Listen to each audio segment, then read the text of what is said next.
Good morning friends. हम पढ़ रहे हैं स्टैंडर्ड 11 में इकोनॉमिक्स में chapter number 1 economics and introduction, right. तो लास्ट लेक्चर में हम पढ़े थे some requisite aspects while collecting information and presenting it in diagram. आज हम पढ़ रहे हैं प्रेजेंटिंग क्वांटिटेटिव या फिर numerical information in diagram and graph. मतलब हमने कोई भी इंफॉर्मेशन कलेक्ट कर ली तो उसे देखते ही लोग समझ जाए, उसके लिए इंफॉर्मेशन को हमें पहले क्या करना पड़ेगा, उसके लिए इंफॉर्मेशन को हमें डायग्राम में कन्वर्ट करना पड़ेगा, राइट। तो हमारे सिलेबस में 3 तरह के डायग्राम दिए गए हैं अभी पढ़ने के लिए। So first is a bar diagram,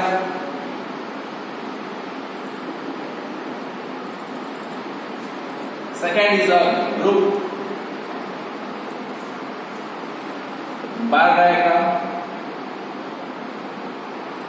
and third is a pie diagram। Okay, आज हम पढ़ने वाले हैं बार डायग्राम। तो बार डायग्राम में होता क्या है? तो बच्चों, बार डायग्राम में रेक्टेंगुलर शेप के बार अलग अलग विड्थ के अलग अलग साइज के बनते हैं इंफॉर्मेशन के हिसाब से, राइट। मैं यहाँ पे एक छोटे सा एग्जांपल लेता हूँ इंफॉर्मेशन का। से फॉर एग्जांपल आपको इंफॉर्मेशन कुछ इस तरीके से दी गई है, right. First is the year and second is a production in ton।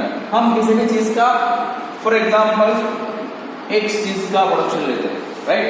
Example समझने के लिए, राइट। तो हम यहाँ पे लेते हैं ईयर 2011 में किसी चीज जिसका नाम है X, उसका प्रोडक्शन हुआ था 10, राइट। 2012 में उसी चीज का प्रोडक्शन हुआ था 20.5। 2013 में उसी चीज का प्रोडक्शन हुआ था 28.5। 2014 में उसी चीज का प्रोडक्शन हुआ था 40। 2015 में उसी चीज का प्रोडक्शन हुआ था से फॉर एग्जाम्पल 50। ओके, तो ये हमारी इंफॉर्मेशन है। आपको जनरली इस तरह से इंफॉर्मेशन दी जाती है, राइट। तो एक हमारे पास एग्जाम्पल के लिए टेबल, ओके। इस टेबल के ऊपर से हमें बार डायग्राम बनाना है। तो डायग्राम बनाने के लिए आप सबको पता है सबसे पहले क्या करना पड़ेगा, 2 एक्सिस ड्रॉ करते हैं generally, right. X axis always down and यहाँ पे y, यहाँ पे O, right. O x and O y। तो ये दो हमें वेरिएबल मिले हैं। तो इसमें से इंडिपेंडेंट वेरिएबल कौन सा है, डिपेंडेंट वेरिएबल कौन सा है? तो ईयर जो होता है वो क्या होता है, इंडिपेंडेंट वेरिएबल होता है। उसे कोई इफेक्ट कर सकता नहीं है, कोई कुछ भी हो जाए 2011 के बाद 2012 तो आने वाला है। तो इंडिपेंडेंट वेरिएबल या फिर टाइम है, प्लेस है, ऐसी चीजें ऑलवेज एक्स एक्सिस पे आती है। तो मैं यहां पे लिखता हूं ईयर, राइट। और बाकी जो बचा प्रोडक्शन वो तो ऑब्वियस है, वाई पे आएगा, ओके। अगर इसे ग्राफ में प्रेजेंट करो तो यहां पे लिख देता हूं मैं 2011, राइट। 2012, 2013, 2014 and 2015, okay. और same to same data production in ton, उसे भी मैं अगर प्रेजेंट करूं तो सबसे पहले हम 5 से स्टार्ट करेंगे। यहाँ पे होगा 5, 10, 15, राइट, 20, 25, फिर हो जाएगा 30, 35, 40, 45 एंड 50, ओके। सबसे पहले यहाँ पे हमें स्केल देना पड़ेगा।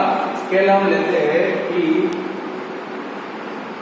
स्केल x पे, राइट,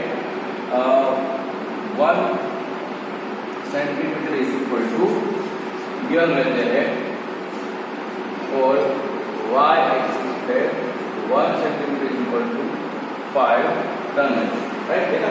हमने 5 टन ही लिया, 1 सेंटीमीटर बराबर 5, 1 सेंटीमीटर इज इक्वल टू 5।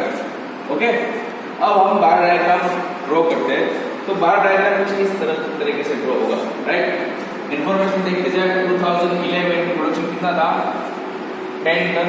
तो है 2011, यहाँ पे 10, तो इस तरह से, राइट। यहाँ पे मैं 10 हो गया हमारा बार एक। बार नंबर 2, 2012 में कितना प्रोडक्शन हुआ था, 20.5। तो 2012 यहाँ पे 20, लेकिन ये है 20.5, तो यहाँ पे करेंगे, राइट। 2012 एंड 20.5। ओके, 2013 में 28.5, तो 38, 30 से थोड़ा नीचे, मतलब यहाँ पे 28.5, राइट। 28.5 आपको स्केल यूज करना है ताकि अच्छे से ड्रॉ हो पाए, राइट। 2014 में 40, मतलब यहाँ पे ऊपर जाएगा, राइट।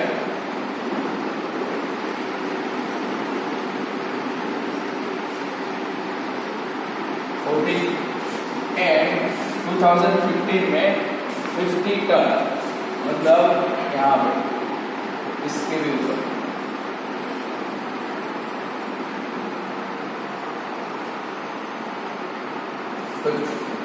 ओके, सो सबसे पहले तो मेरे कुछ डायग्राम उल्टे हुए, मेरे पास स्केल नहीं है इसके लिए, मतलब थोड़े ये देखो आप कर्व शेप हो गया है, बट इट्स ओके।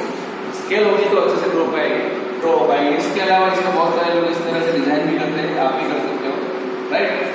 तो ये हो गया हमारा बार डायग्राम। देखो ये इन्फॉर्मेशन थी, किसी को भी समझ में नहीं आ रही, लेकिन मुझे देखना 2015 में जो एक्स नाम की हमारी चीज थी, प्रोडक्ट था, उसका प्रोडक्शन कितना ज्यादा हुआ देख सकते हो 2015 में। तो हम सीधा यहाँ पे ड्राइंग में देखेंगे 2015 में देखो सबसे ज्यादा प्रोडक्शन, लेकिन उसका बार सबसे लंबा, सबसे छोटा बार 2011 का, राइट। तो हम अगर पिक्चर देखें तो इजीली समझ पाए, राइट। तो आज हम थोड़े presenting quantitative information in diagram. Okay, बस आज के लिए इतना ही। Thank you for the day.